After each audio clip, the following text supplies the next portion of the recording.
হুম।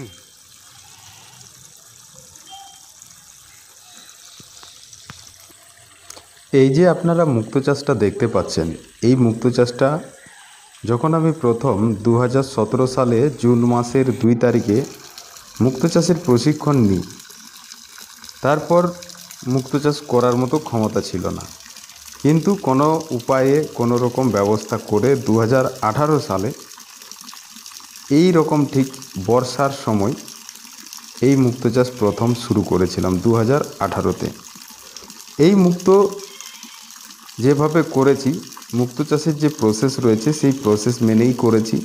এবং এখানে আপনাকে জানাই যে 4.5 ফুট থেকে 4.5 ফুটের মতো গর্ত রয়েছে।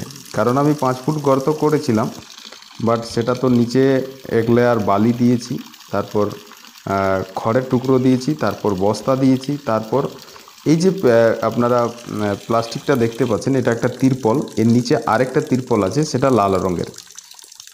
তো যার কারণবশত সেখানে 6 ইঞ্চির মতো কমে গেছে। তো প্রায় 4 ইঞ্চি 4.5 ফুটের মতো গর্ত রয়েছে এবং চওড়ায় 5 ফুট বাই 5 ফুট রয়েছে। একদিকে একটু বেশি আছে, 6 ফুটের কাছাকাছি। তো এইভাবে এই প্রসেসটা করেছি। প্রথমে যখন করি তখন তো দেখলাম খুব সুন্দর হয়েছে, কিন্তু পরে দেখলাম এই যে জায়গাটা, এই জায়গাটার মধ্যে বিভিন্ন রকম গাছের পাতা পড়ে যাচ্ছে, বাতাস চলছে, বাতাসে অনেক পাতা উড়ে এসে ঢুকে যাচ্ছে। তো সেই কারণবশত বাধ্যতামূলক হয়ে এখানে আমাকে চারদিকে নেট দিয়ে ঘিরতে হয়েছে। তো সেই ক্ষেত্রে আমি চারদিকে নেট দিয়ে ঘিরে দিয়েছিলাম। যেদিক যেদিক থেকে বাতাস আসে এবং পাতা ঢুকে যায়, সেই পাতাগুলো বাঁচানোর জন্য। তো এই প্রসেস দিয়ে করেছি। বাড়িতে যে টাইম কল ছিল, সেই টাইম কল থেকে জল দেওয়া হতো, টাইম কলের পাইপ লাগিয়ে দিতাম এবং সেই জল এখানে যেটা কমে যেত, আপনারা দেখতে পাচ্ছেন যে জল একটু কমে যায়, তো সেই জল কমে যেত, সেটা একদিন দুদিন পর ভরাট করে দিতাম। এই যে জায়গাটা 5 ফুট বাই 6 ফুট আর গভীরতা ছিল 4.5 ফুট। এখানে 326টা ঝিনুক টোটাল এখানে চাষ করেছিলাম। এবং চাষের প্রসেস আপনারা দেখতে পাচ্ছেন, এই যে দুই সাইডে দুটো রশ্মি রয়েছে, এই দুটো রশ্মিতে 100 পিস ছিল। আর এখানে ট্রে দেখতে পাচ্ছেন, এই ধরনের ট্রে রয়েছে দুটো। ওইদিকে যে বোতল দেখতে পাচ্ছেন, ওই বোতলের মধ্যে রয়েছে। এই ট্রেটা কোনো কারণবশত উপরে চলে এসেছে, তো এই ধরনের ঝুড়িতে দিয়ে আর কি চাষটা শুরু করেছিলাম। তো এই প্রসেসে ভালো ধরনের সফল পেয়েছিলাম। তো এখান থেকে যে মুক্তা উৎপাদন হয়েছিল 326 পিসের মধ্যে প্রায় 40 পিসের কাছাকাছি মারা গেছিলো।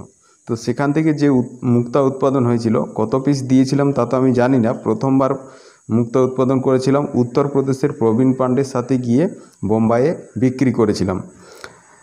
তো এই ছিল আর কি 2018 সালের মুক্তো চাষ।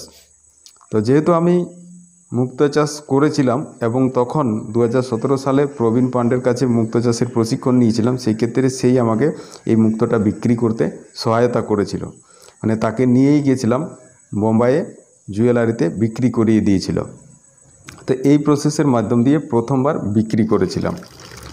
আরেকটা বিষয় আপনাদেরকে জানাই, এই যে মুক্তো চাষটা রয়েছে, এই মুক্তো চাষের মধ্যে একটা বিষয় দেখা যায় যে এখানে আপনাকে পুরো 100% খাবার কিন্তু দিতে হবে। আর সিমেন্টের ট্যাঙ্কে করলেও দেখা যায় যে আপনাকে মোটামুটি পুরো 100% থেকে একটু কম আপনাকে খাবার কিন্তু দিতে হয়। না হলে প্লাস্টিক ট্যাঙ্ক আর সিমেন্টের ট্যাঙ্ক, এই দুটো ট্যাঙ্কেই কিন্তু সমান পরিমাণে খাবার কিছু কম বেশি লেগে থাকে। কারণ প্লাস্টিক ট্যাঙ্কে কোনো রকম আপনার শ্যাওলা বা কোনো রকম খাবার তাদের তৈরি হয় না। সিমেন্টের ট্যাঙ্কে দীর্ঘদিন জল জমে থাকার কারণে তাদের সিমেন্টের ট্যাঙ্কের গায়ে জল দাঁড়িয়ে থাকে, কিছু শ্যাওলা হয়ে যায়, যেগুলো তারা খায়। কিন্তু এই প্লাস্টিক ট্যাঙ্কে কোনো রকম শ্যাওলা কিন্তু তেমন একটা আকারে হয় না যেটা তারা খেতে পারবে। আর আপনাকে রেগুলার এরকম জল দিয়ে যেতে হবে। এখানে আমি কয়েকটা মাছও ছেড়েছিলাম যাতে জলটা ভালো থাকে, সেই কারণবশত। তো মাছ ছিল আপনার দুটো কাতলা আর 5-6টা মতো আপনার রুই। তো টোটাল 10 পিস মাছ ছিল। মাছগুলোও খুব সুন্দর হয়েছিল এবং 1 বছরে যথেষ্ট বড় হয়েছিল। তাদেরকে আলাদা রকম মাছের খাবার দিতাম, যে বাজারে যে মাছের খাবার পাওয়া যায় সেই বাজার থেকে 2 কিলো এনেছিলাম এবং সেই খাবার দিতাম। তো এই প্রসেসের মাধ্যম দিয়ে আর কি করেছিলাম। আরেকটা বিষয় আপনাদেরকে জানাই, এখান থেকে যে মুক্তা উৎপাদন হয়েছিল টোটাল 522 পিস হয়েছিল। তো 522 পিসের মধ্যে তেমন একটা বাজেট নয়, সব মুক্তগুলোই দিয়ে দিয়েছিলাম। তো যেখান থেকে আমার তেমন কোনো মুক্তা এখানে বাঁচেনি। মাত্র আমি আমার বাড়ির জন্য 5 পিস মুক্ত রেখেছিলাম বাড়িতে ব্যবহার করব বলে, যেগুলো আমরা ব্যবহার করতাম বা আমি করেছি অনেক দিন ধরে, আপনারা ছবিতে দেখতে পাচ্ছেন। তো এই প্রসেসের মাধ্যম দিয়ে চলেছিলাম এবং এখান থেকে যে উৎপাদন হয়েছিল মুক্তো, সেখান থেকে যে অর্থ আয় হয়েছিল মোট 84,000 টাকা উৎপাদন হয়েছিল বা 84,000 টাকা ইনকাম হয়েছিল। তো এখান থেকে আপনারা বুঝতে পারছেন যে মুক্তো চাষ করলে কি ধরনের প্রফিট হয়ে থাকে। কিন্তু 2018 সাল ছিল, তখন এর মার্কেট ভ্যালু আলাদা ছিল। কিন্তু এখন যদি সেই মার্কেট ভ্যালুর সাথে তুলনা করা হয়, তো তার তখন যা দাম ছিল তার থেকে অর্ধেক দাম কিন্তু মার্কেটে আছে।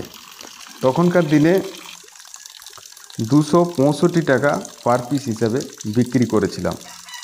তো এখান থেকে আপনারা বুঝতে পারছেন যে কতগুলো মুক্ত হয়েছিল এবং কত টাকায় বিক্রি করেছিলাম। তো এটা ছিল 2018 সালের মুক্তো চাষ। কিন্তু এই মুক্তোটা চাষ করতে আমাকে 1 বছর ওয়েট করতে হয়েছিল, কারণ সেই সময় আমি ছিলাম বেকার থাকার কারণবশত বাইরে কাজ না করে টাকা সংগ্রহ করা তো আর যায় না। তো সেই ক্ষেত্রে এই যে চাষটা করেছিলাম, এই চাষটা খুব অল্প টাকাতেই করেছিলাম। সর্বমোট যদি বলি তো মোটামুটি এক কথায় যদি বলি সম্পূর্ণ খরচা মোটামুটি 11.5 থেকে 12,500 টাকা খরচা বসেছিল। এবার সেখান থেকে 84,000, পুরো হয় না, 83,000 সামথিং কিছু টাকা হয়েছিল, অর্থাৎ 84,000 টাকার কাছাকাছি। তো আপনারা দেখতেই পাচ্ছেন যে কি প্রসেসের মাধ্যম দিয়ে করেছিলাম আর কিভাবে মানে আগে এখনও মুক্তো চাষ করি। আপনারা দেখতেই পাচ্ছেন যে এই যে ভাইটা রয়েছে, পাশের বাড়ির রয়েছে, তো এখানে কি কন্ডিশন আর কি দিয়ে শুরু করেছি। তো এই প্রসেসের মাধ্যম দিয়ে আর কি এই মুক্তো চাষ শুরু করেছিলাম। যে সকল ব্যক্তি মুক্তো চাষ করতে আসে আজকাল আমি দেখি তারা ব্যবসা করার জন্য আসে না। তারা আমি যা দেখি মানে 2020-তে যে লকডাউন আসে, তারপর 2021, 2022-এর কিছু সময় তো লকডাউনের মধ্য দিয়েই কেটেছে।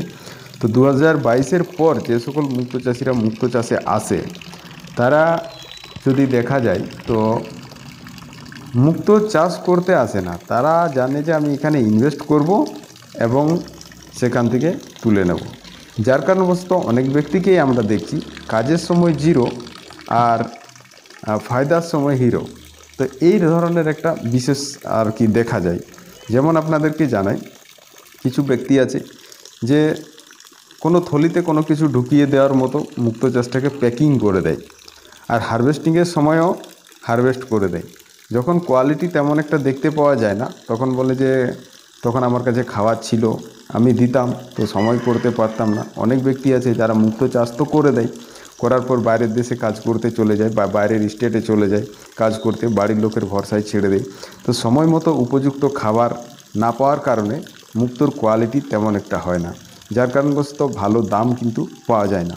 বর্তমান সময়েও যদি দেখা যায় মুক্তোর বাজার খুবই ভালো রয়েছে, না হলেও তো সর্বনিম্ন 100 টাকা তো দাম রয়েছে। তো সেই ক্ষেত্রেও যথেষ্ট প্রফিট হয়। একটা ঝিনুকে যেহেতু দুটো মুক্ত হয়, তো সেই ক্ষেত্রে একটা ঝিনুকে 200 টাকা পর্যন্ত সর্বনিম্ন ইনকাম হয়। এবার কোয়ালিটি খারাপ হলেও 150 টাকা থেকে 160 টাকা পাওয়াই যায়। তবুও কেউ যদি ভালোভাবে মুক্তো চাষ করে এবং ভালোভাবে তাকে খাবার দেয় সযত্ন আকারে, তো সেই ক্ষেত্রে ভালো ধরনের প্রফিট করা এখনও সম্ভব।